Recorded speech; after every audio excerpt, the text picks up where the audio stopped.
Seção 2ª. Dos servidores públicos. Artigo 20. O município instituirá regime jurídico único e planos de carreira para os servidores da administração pública direta, das autarquias e das fundações públicas. Parágrafo 1º. A lei assegurará, aos servidores da administração direta, isonomia de vencimentos para cargos de atribuições iguais ou assemelhados do mesmo poder, ou entre servidores dos poderes executivo e legislativo, ressalvadas as vantagens de caráter individual, e as relativas à natureza, ou local de trabalho. Parágrafo 2º.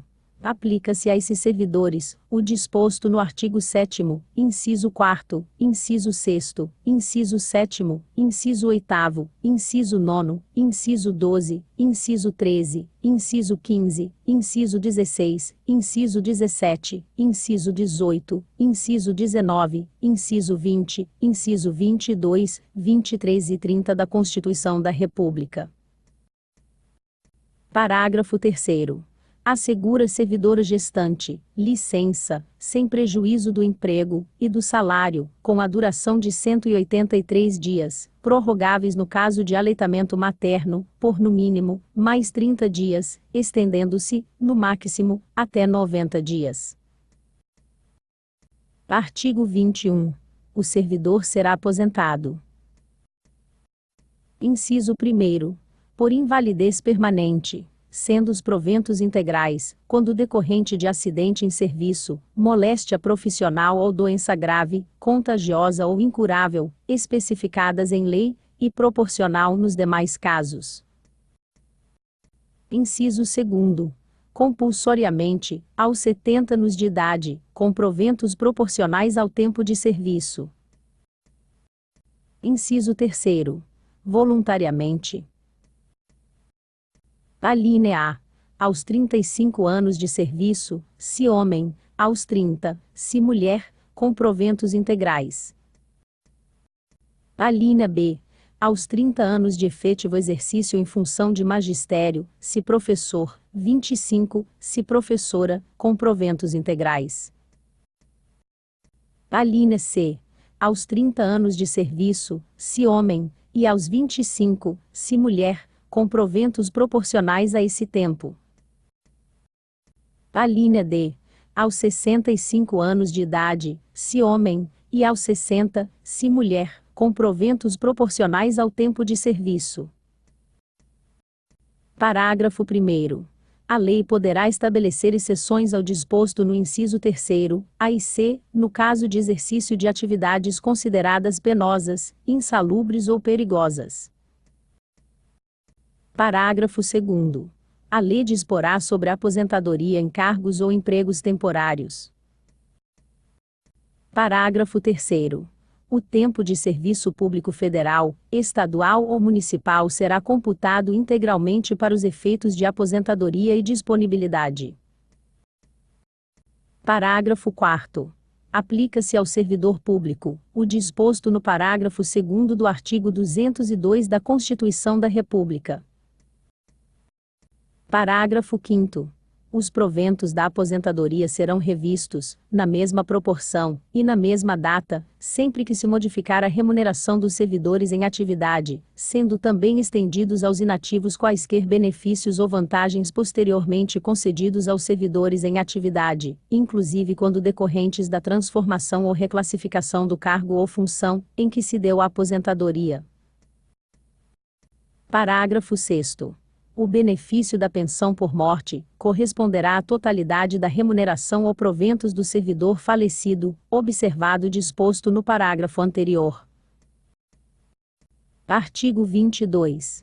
São estáveis, após 2 anos de efetivo exercício, os servidores nomeados em virtude de concurso público. Parágrafo 1º. O servidor público estável só perderá o cargo em virtude de sentença judicial transitada em julgado ou mediante processo administrativo, em que lhe seja assegurada ampla defesa. Parágrafo 2º. Invalidada por sentença judicial, a demissão do servidor estável, será ele reintegrado, sendo o eventual ocupante da vaga reconduzido ao cargo de origem, sem direito à indenização, aproveitado em outro cargo ou posto em disponibilidade. Parágrafo 3º. Extinto o cargo ou declarada sua desnecessidade, o servidor estável ficará em disponibilidade remunerada, até seu adequado aproveitamento em outro cargo. Artigo 23. Ao servidor público em exercício de mandato eletivo, aplicam-se as disposições do artigo 38 da Constituição da República. Artigo 24. A gratificação-prêmio relativa ao exercício do cargo em comissão ou função gratificada será assegurada proporcionalmente ao vencimento do servidor e considerada direito adquirido para todos os efeitos legais. Parágrafo 1º.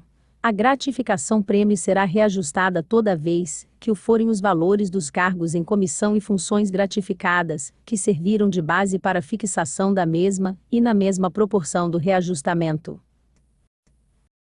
Parágrafo 2º. O servidor que receber a vantagem estabelecida no caput do artigo, no seu valor máximo, e voltar a exercer cargo ou função gratificada receberá também a gratificação relativa ao que estiver exercendo. Parágrafo 3º. Para efeito da aplicação deste artigo, somam-se os períodos do cargo em comissão ou função gratificada exercidos em quaisquer órgãos públicos do município, da administração direta ou indireta. Artigo 25. O servidor público municipal, que tenha exercido mandato eletivo no município de Nova Iguaçu terá contado o tempo de mandato exercido para efeito de incorporação no serviço público municipal, atribuindo-se proporcionalmente ao beneficiário o cargo de secretário municipal. Artigo 27. O tempo de serviço municipal prestado anteriormente à investidura no exercício do cargo em comissão, da Câmara Municipal, ou da Prefeitura, será computado integralmente, para todos os efeitos, inclusive para a respectiva incorporação do valor do cargo em comissão exercido. Artigo 28. A lei assegurará ainda, aos servidores da administração direta, o disposto no artigo 8º, e seus incisos da Constituição da República, bem como o disposto no artigo 84, e seu parágrafo único, e no artigo 85 da Constituição do Estado. Artigo 29. O servidor municipal dos poderes executivo e legislativo, quando requisitado para exercer cargo em comissão, poderá ser alocado à disposição com ou sem ônus para o poder cedente. Artigo 30. O município garantirá pensão por morte de servidor, homem ou mulher, ao cônjuge ou companheiro, e aos dependentes. Parágrafo único. A pensão mínima de que se trata este artigo, não poderá ser de valor inferior ao de 0,1 salário mínimo. Artigo 31. Não haverá limite máximo de idade para inscrição em concurso público, constituindo-se, entretanto, em requisito de acessibilidade ao cargo ou emprego a possibilidade de permanência por 0,5 anos no seu efetivo exercício. Artigo 32. No caso de falecimento do funcionário, as férias e licenças-prêmio já adquiridas, e não gozadas, serão convertidas em pecúnia, em favor dos beneficiários da pensão.